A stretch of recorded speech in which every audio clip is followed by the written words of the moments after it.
At 88, Warren Beatty is finally letting a crack of truth show through the legend. For decades, he's been Hollywood's most private superstar, famous for his work, infamous for his love life, and almost completely silent about what he actually regrets. He's been linked to some of the biggest women in show business, married only once, and joked about his own reputation as a ladies' man. But in rare, late-life reflections, he's admitted there was one woman he never got over. It isn't his wife. It isn't Madonna. It isn't Diane Keaton. The woman who still haunts him is Julie Christie, the one who walked away in 1974 and, by his own admission, changed him forever. Warren Beatty was born Henry Warren Beatty on March 30, 1937, in Richmond, Virginia. His family was strict Baptist and deeply academic. His mother, a drama teacher, filled their home with scripts and school plays. His father, a psychologist and educator, brought discipline and structure. Warren grew up watching more than talking, studying people, copying comedians and movie stars in private, building characters long before a camera ever found him. At Washington Lee High School in Arlington, he was the golden boy. Star quarterback, class president, good grades, and offers for football scholarships from multiple colleges. But while everyone else saw a future in sports, he was already looking toward the stage.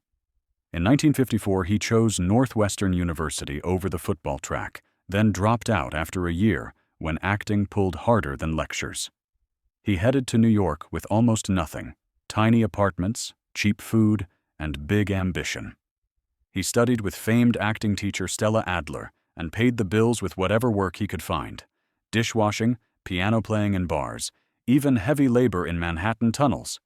Bit parts on live TV followed, then stage work that caught Hollywood's eye. MGM signed him in 1959.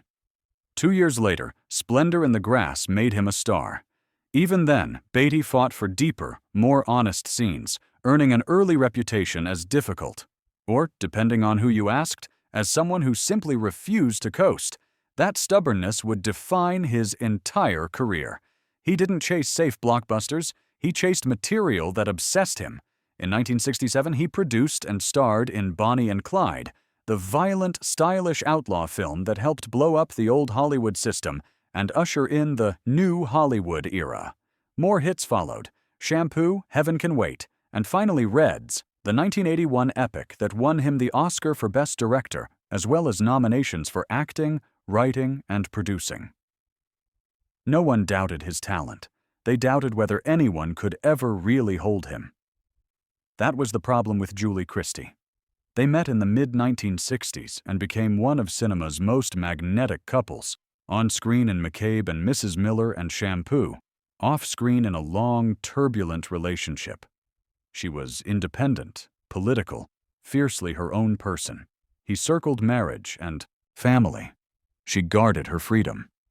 By the fall of 1974, she ended it. He was devastated. Years later, he would still describe her as the great measuring stick of his life. Beatty eventually did marry Annette Bening after they worked together on Bugsy. They had 4 children, and for the first time, his legend included something like stability. He kept working with projects like Dick Tracy, Bulworth, and the long-gestating Rules Don't Apply, but he stepped further and further out of the spotlight, appearing rarely and speaking even less. Yet when he does open up now, he doesn't talk most about missed roles or ruined deals. He talks about the woman who refused to be owned, who shaped his art, and then walked away.